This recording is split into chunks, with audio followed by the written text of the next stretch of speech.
Jail से भागने का इससे जबरदस्त तरीका आपने कभी नहीं देखा होगा। कहानी की शुरुआत ऑस्ट्रेलिया से होती है, जहां जूनियर नाम के एक 19 साल के लड़के को जेल भेजा जा रहा था। तलाशी लेने के बाद उसे उसके कमरे में भेज दिया गया, जहां उसकी मुलाकात एरिक नाम के एक और कैदी से हुई। उन दोनों ने आपस में कोई बातचीत नहीं की, पर इसके बावजूद भी एरिक किसी चीज को लेकर तो काफी ज्यादा डरा हुआ था। अगले कुछ दिनों तक जूनियर अपने आप को जेल के मुताबिक ढालने में लगा हुआ था, और इसी दौरान उसकी नजर ब्रेडन नाम के एक कैदी पर पड़ी, जो अक्सर सैम नाम के एक व्यापारी के साथ फोन के जरिए चेस खेला करता था। पर असल में ब्रेडन और सैम चेस के बहाने एक बहुत बड़े अपराध की प्लानिंग में लगे हुए थे। और एक दिन जब जूनियर वहीं पास से गुजर रहा था, तो उसकी नजर ब्रेडन के चेस बोर्ड पर पड़ी, और उसने एक ऐसी चाल देखी जो शायद उस वक्त ब्रेडन को भी नहीं पता थी। और जब उसने इस बात को ब्रेडन को बताया, तो पहले तो वो जूनियर के तेज दिमाग से काफी खुश हुआ, पर इसके बाद उसने जूनियर को उससे दूर रहने के लिए कहा। इसी दौरान जूनियर को पता चला कि एरिक को डेव नाम का एक कैदी और उसके साथी अक्सर परेशान किया करते थे, और जेल के बाकी कैदी इस चीज को ऐसे नजरअंदाज करते थे कि मानो कुछ हुआ ही ना हो। और एक रात अपने कमरे में वापस जाने के बाद जूनियर ने देखा कि एरिक आखिरकार इस चीज से परेशान होकर अपने बचाव के लिए एक चाकू की धार को तेज करने में लगा हुआ था। पर जब जूनियर सोकर उठा, तो उसने देखा कि एरिक की लाश जमीन पर पड़ी हुई थी,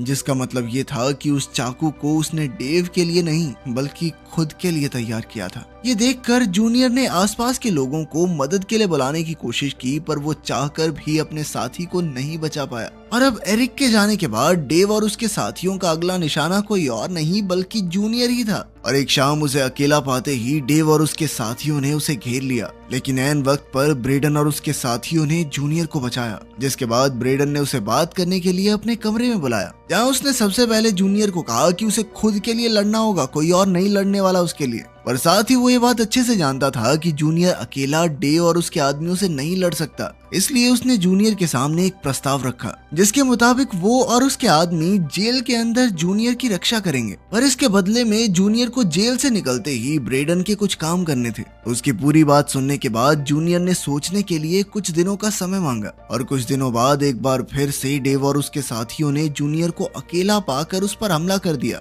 पर इस बार भी ब्रेडन ने ऐन वक्त पर वहां पहुंचकर उसे बचा लिया, और साथ ही डेव का आतंक खत्म करने के लिए उसने डेव को सीढ़ियों से नीचे गिरा दिया। इस घटना के तुरंत बाद ही जूनियर ने ब्रेडन की कही हुई बात को मान लिया, और अब उसे जेल से निकलते ही सैम नाम के एक आदमी से मिलना था, जो उसे हथियार के साथ साथ एक छुपने का ठिकाना भी देने वाला था, जिसकी मदद से जूनियर को एक हेलीकॉप्टर को हाईजैक करके जेल के अंदर लाना था, ताकि ब्रेडन और उसके साथी जेल से भाग सकें। कुछ महीनों बाद आखिरकार जूनियर की रिहाई का दिन आ ही गया, और बिल्कुल प्लान के मुताबिक वो जेल से निकलकर सीधा सैम के पास पहुंचा, जिसने उसे एक बीच साइड अपार्टमेंट के साथ एक सूटकेस में कुछ सामान दिया। अपने नए अपार्टमेंट को अच्छे से देखने के बाद जब जूनियर ने वो सूटकेस खोला, तो उसमें कुछ नकली पासपोर्ट के साथ साथ कपड़े और एक बंदूक भी थी। उसी रात ताशा नाम की एक खूबसूरत लड़की उससे मिलने के लिए आई, और उसने जूनियर को अपने मिशन के लिए कुछ पैसे और एक फोन दिया। उसकी खूबसूरती देखकर तो जूनियर पागल ही हो गया था।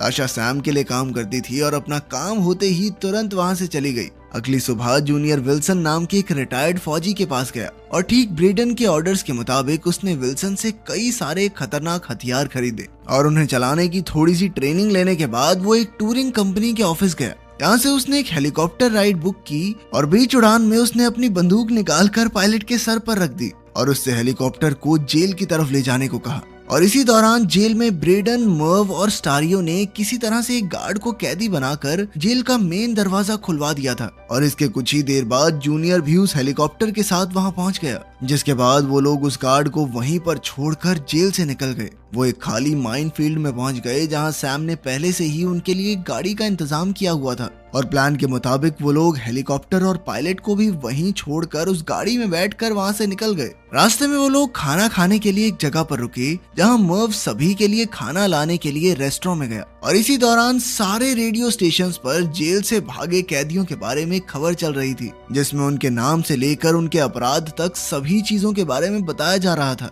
और इसी के जरिए उन्हें पता चला कि असल में मर्व एक छोटी बच्ची को छेड़ने के जुर्म में जेल में आया था। ये खबर सुनकर ब्रेडन और स्टारलो दोनों ही बहुत गुस्से में थे, क्योंकि मर्व ने उनसे ये बात छुपाई थी। और इसी गुस्से के चलते जब मर्व वापस आया तो ब्रेडन ने उसे पीटना शुरू कर दिया, जिसके बाद वो लोग उसे एक अधमरी हालत में ही रोड पर छोड़कर चले गए। थोड़ी देर बाद वो तीनों उसी बीच साइड अपार्टमेंट में पहुंचे जो सैम ने उन्हें दिया था। टार्लो को तो वो घर बहुत ज्यादा पसंद था, पर ब्रेडन ने कहा कि वो लोग यहाँ सुरक्षित नहीं है क्योंकि वो घर चारों तरफ से खुला था। अगर गोलियां चलेंगी ना भाई, हर तरफ से गोलियां बरसेंगी हमारे ऊपर। इसके बाद वो सभी सैम से मिलने के लिए उसके घर गए, जहाँ सैम ने उन्हें असली प्लान के बारे में बताया। असल में सैम का प्लान एक गोल्ड माइन से पूरी 6 सोने की ईंटें चोरी करने का था और इसके लिए उसने उन सभी के एंट्री कार्ड्स भी बनवाए ताकि वो लोग इलेक्ट्रिशियन का बेस बनाकर उस माइन में घुस सकें। और इस प्लान में कामयाब होने पर सैम उनमें से हर एक को $2-2 मिलियन देने वाला था। और इतने बड़े इनाम के बारे में सुनते ही ब्रेडन तुरंत इस चोरी के लिए तैयार हो गया। उसी शाम जूनियर एक बार फिर से ताशा से मिला और अभी वो उससे बात करने की कोशिश कर ही रहा था कि तभी सैम के भतीजे जॉश ने उसे अचानक से पानी में धक्का दे दिया। जूनियर को तैरना नहीं आता था और इसीलिए वो पूल में डूबने लग गया,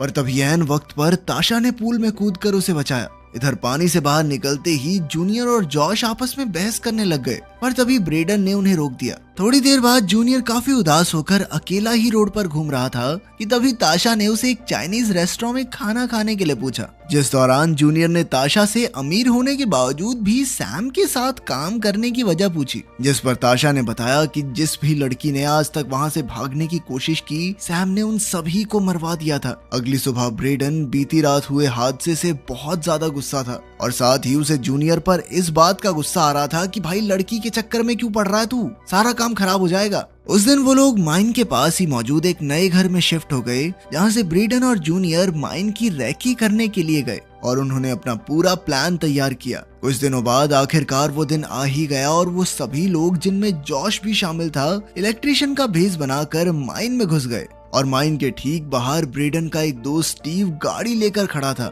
जिसका काम उन्हें वहां से निकालने और पुलिस पर नजर रखने का था। बिल्कुल प्लान के मुताबिक ही जूनियर एक वेंटिलेशन डक्ट के जरिए उस कमरे में पहुंच गया जहां पर सोने को पिघलाकर उसे साफ किया जाता था। उस कमरे में घुसते ही उसने सभी लोगों को अपना कैदी बना लिया ताकि कोई भी अलार्म न बजा सके, और इसी बात का फायदा उठाकर बाकी कैदी भी वहां पहुंच गए। अंदर आते ही ब्रेडन ने 2 कर्मचारियों को गोल्ड ब्रिक्स बनाने के काम पर लगा दिया। सब कुछ प्लान के मुताबिक ही चल रहा था, पर तभी अचानक से जॉश डर गया और उसने एक आदमी के पैर पर गोली मार दी। इसी बात से गुस्सा होकर ब्रेडन ने उसके मुंह पर एक जोरदार मुक्का दे मारा, लेकिन तब तक काफी देर हो चुकी थी और इसके कुछ ही सेकंडों बाद स्टीव ने उन्हें पुलिस के आने की खबर दी। ये जानकारी मिलते ही ब्रेडन ने 6 गोल्ड ब्रिक्स अपने बैग में डाले, जिसके बाद वो सभी लोग कर्मचारियों के साथ ही छुपते छुपाते माइन से बाहर निकलने लगे, जहां पहुंचकर उन्होंने बाकी कर्मचारियों की मौजूदगी का फायदा उठाकर पुलिस वालों पर गोलियां चलाना शुरू कर दिया। और थोड़ी भगदड़ मचते ही वो लोग तुरंत गाड़ी में बैठकर वहां से निकल गए,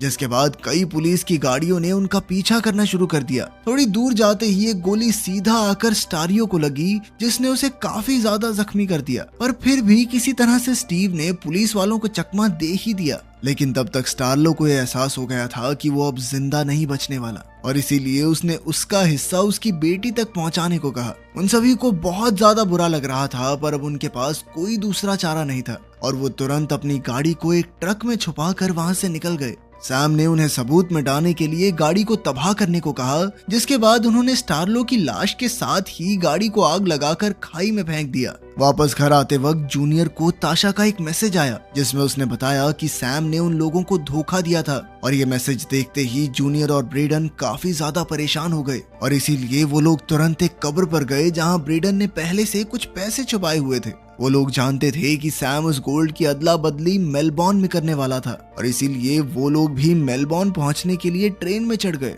ट्रेन में एक बार फिर जूनियर की मुलाकात ताशा से हुई, और इस बार वो दोनों एक दूसरे के काफी करीब आ गए। मेलबॉर्न पहुंचते ही उन लोगों ने एक सस्ता सा होटल लिया ताकि वो किसी की नजर में ना आए, और इधर ब्रेडन जूनियर और ताशा की नजदीकियों को लेकर काफी ज्यादा नाराज था। और एक रात जब ताशा बाहर गई हुई थी तो उसने जूनियर को सावधान करते हुए बताया कि ये लड़की धोखा भी दे सकती है हमें, आखिर काम तो अपने बॉस के लिए ही करेगी ना। ब्रेडन ने जूनियर से कहा कि भाई तू ज्यादा पैसे ले लियो, लेकिन इससे रिश्ता तोड़ दे, मान ले मेरी बात। पर बदकिस्मती से ताशा ने उनकी सारी बात सुन ली, जिसके बाद वो नाराज और परेशान होकर वहां से भाग गई। पर जूनियर ने अपनी सफाई देने के लिए ताशा का पीछा करते हुए उसे रोक लिया, जिसके बाद ताशा ने उसे सावधान करते हुए कहा कि देख लियो, तू अपना काम पूरा होते ही ना ये तुझे धोखा देगा, सबसे पहले ये आदमी। इसी दौरान सैम के एक शूटर वेन को ब्रेडन और उसके साथियों का पता मिल गया था, जिसके बाद उसने तुरंत ही वहां पहुंचकर अपनी बंदूक ब्रेडन के सर पर तान दी, क्योंकि सैम ने ब्रेडन के सर पर एक इनाम रखा हुआ था। पर ब्रेडन ने बड़ी ही चालाकी से वेन को ज्यादा पैसों का लालच देकर सैम की धोखेबाजी के बारे में बताते हुए उसे अपनी ही टीम में शामिल कर लिया। अगली सुबह जूनियर और ब्रेडन एक साथ उस जगह पर पहुंचे जहां सोने की अदला बदली होने वाली थी, और उनके वहां पहुंचते ही उनकी नजर जॉश पर पड़ी, जो सैम की जगह पर डीलर से अदला बदली करने आया था। पर तभी अचानक से वेन ने एक पिकअप ट्रक को फुल स्पीड में लाकर उन दोनों गाड़ियों में मार दिया, जिसके बाद उसने वहां मौजूद सभी लोगों पर अंधाधुंध गोलियां चलानी शुरू कर दी। और इसी मौके का फायदा उठाकर ब्रेडन और जूनियर ने सोने के बिस्किट्स वाला सूटकेस चोरी कर लिया, जिसके बाद वो लोग अपना हिसाब बराबर करने के लिए सैम के घर पहुंचे, जहां ब्रेडन ने बिना कोई वक्त गवाए सीधा सैम को गोली मार दी। इसके बाद ब्रेडन और जूनियर ने सभी से छुपकर एक होटल किराए पर लिया, जहां पहुंचते ही ब्रेडन ने गोल्ड से भरा सूटकेस एक बेड के नीचे छुपा दिया, और वहीं दूसरी तरफ जूनियर किसी बहाने से बाहर निकला और उसने चुपचाप उस होटल का एड्रेस और चाबी ताशा को मेल कर दी। इसके बाद ब्रेडन और जूनियर ने एक बोट खरीदकर हमेशा के लिए देश छोड़ने का फैसला कर लिया। पर रास्ते में वही हुआ जो ताशा ने पहले से कहा था।